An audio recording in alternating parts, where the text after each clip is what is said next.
नमस्कार मैत्रिणींनो, श्रुती मॅजिकल किचनमध्ये तुमचं सर्वांचं स्वागत आहे। आज मी विशेष तुमच्यासाठी खानदेशची बट्टी घेऊन आली आहे। बट्टी ही अगदी सोप्या पद्धतीने केलेली आहे। चला तर बघूया। इथे मी घेतलेले आहे 4 कप गव्हाचे पीठ, 1 कप रवा आणि हाफ कप बेसन पीठ। बट्टीला चव येण्यासाठी यात मी अर्धा टीस्पून ओवा घालत आहे। तसेच त्याला 1 टेबलस्पून तीळ घालत आहे, हाफ टेबलस्पून जिरं आणि हाफ टेबलस्पून हळद पावडर घालत आहे।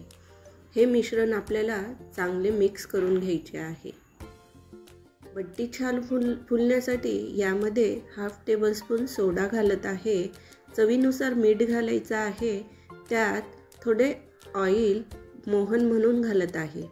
हे सर्व मिश्रण तुम्ही बघू शकतात एकजीव करायचं आहे आणि पीठ छान असे घट्टसर मळून घ्यायचे आहे आणि अर्धा तास त्याला रेस्ट द्यायचे आहे। अर्ध्या तासाने आपल्याला पिठाची पोळी लाटून त्याचा उंडा तयार करून घ्यायचा आहे।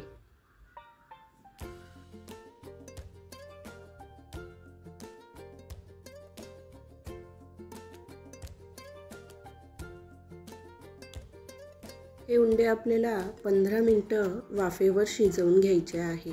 वाफेवर शिजवून झाल्यानंतर याला छान आपल्याला कुरकुरीत असे तळून घ्यायचे आहे। अगदी कमी वेळात आणि कमी साहित्यात तुमची इथे बट्टी तयार होते। तर मैत्रिणींनो, रेसिपी आवडली असेल तर श्रुती मॅजिकल किचनला लाईक आणि सबस्क्राईब नक्की करा।